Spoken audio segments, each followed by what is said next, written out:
maapi ang mamatay ng dahil sa'yo. Pardon my voice. This is a song that has carried our history, that every time we sing it, we carry the hopes and the struggles that built our nation. And contrary to how we do it today, it was originally sung in other languages before it became Filipino. Yet it's something many of us sing almost every single day, so often that we sometimes forget its actual title. No, it's not Bayang Magilio, it's Lupang Hinirang. Through the years, unity in the Philippines had always been a challenge. The country is made up of many islands, with the communities spread far apart.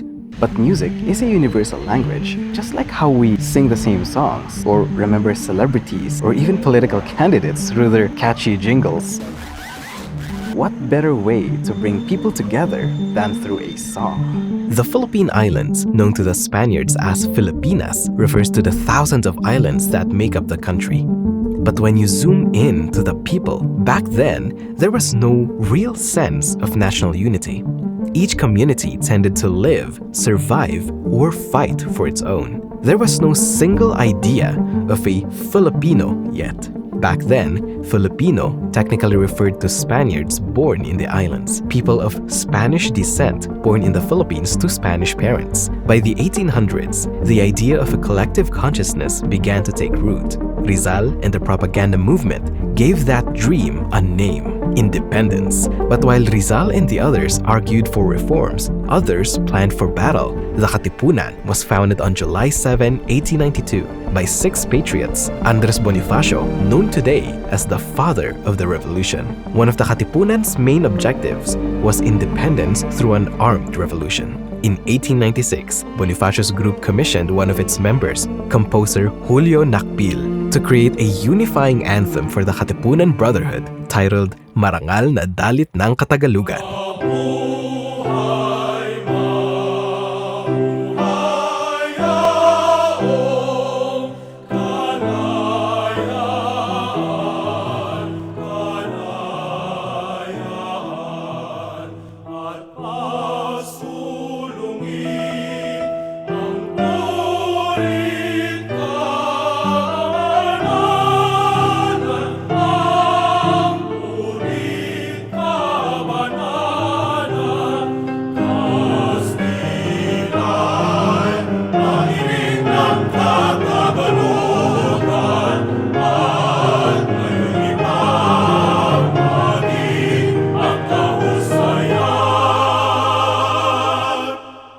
Kinda sends shivers, no, pag napapakinggan mo.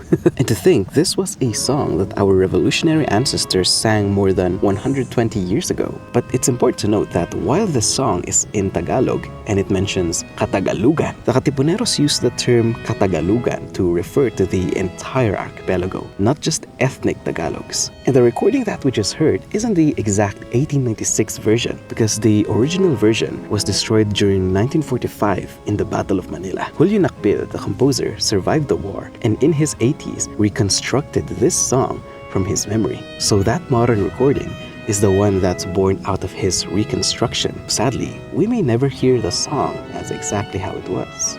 Regardless, the song had a short life in the Katipunan. Political twists and internal conflicts soon followed. As the revolution went on, Emilio Aguinaldo, through a series of events, rose to lead the revolutionary government, overruling Andres Bonifacio. Andres and his brother Procopio were later executed, an event that remains one of the most controversial in Philippine history. So in June 1898, Aguinaldo commissioned a new anthem from another great composer and patriot, Julián Felipe. Felipe was tasked with creating the piece, and just a few days later, he played his newly composed march on the piano.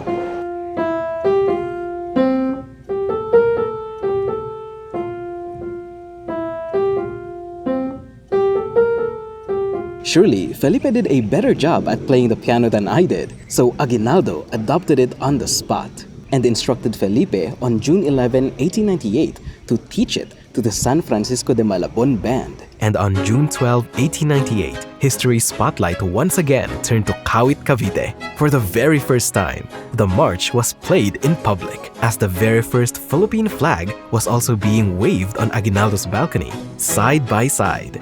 the anthem and the flag were born into the world, the moment we now remember as the proclamation of Philippine independence.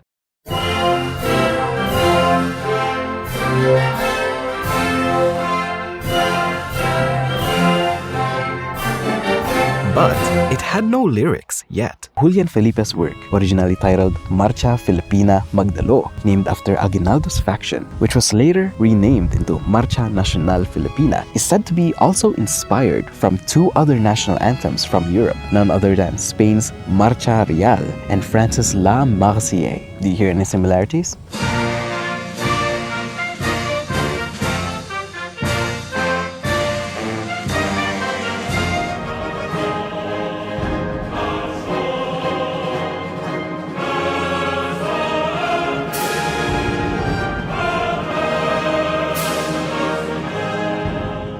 About a year later, José Palma, already sickly but still contributing to the cause in his own way, wrote a Spanish poem titled Filipinas, later published in a newspaper in the section of La Independencia on September 3, 1899, and set to Felipe's march as the lyrics. Tierra dorada, hija del sol de oriente, su fuego ardiente en ti latiendo está. Tierra de amores, del heroísmo cuna, los invasores no te olearán jamás.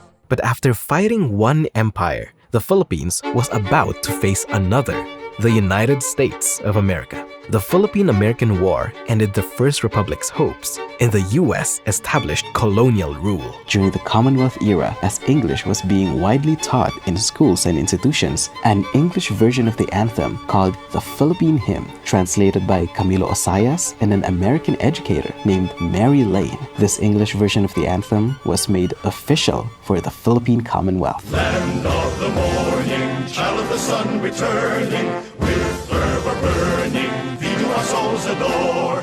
Land dear and holy, cradle of noble heroes, ne'er shall invaders trample thy sacred shores. Ironically, during the Japanese occupation, a popular Tagalog version called Diwa ng Bayan appeared in the 1940s, still using Julián Felipe's march. However, another wartime patriotic composition was commissioned under the puppet government of the Philippines at that time. Titled Awit sa Paglikha ng Bagong Pilipinas, a Tagalog piece intended to completely replace Felipe's march.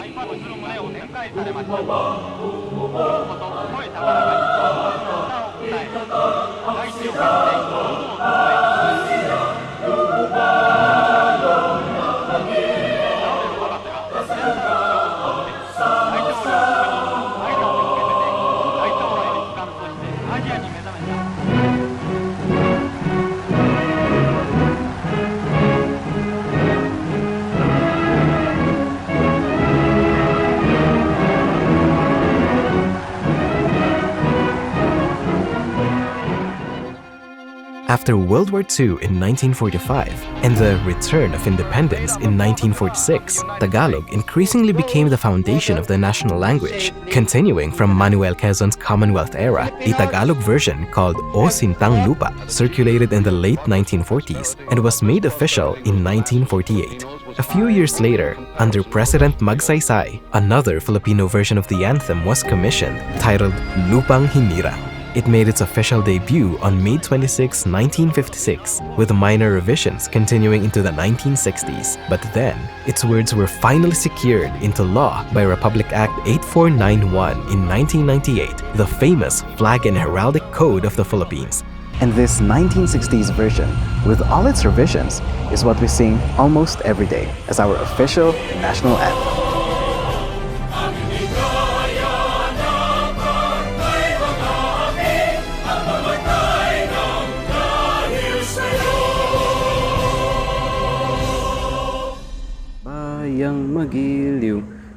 However, Republic Act 8491 requires that the anthem should be sung only in its original Filipino lyrics.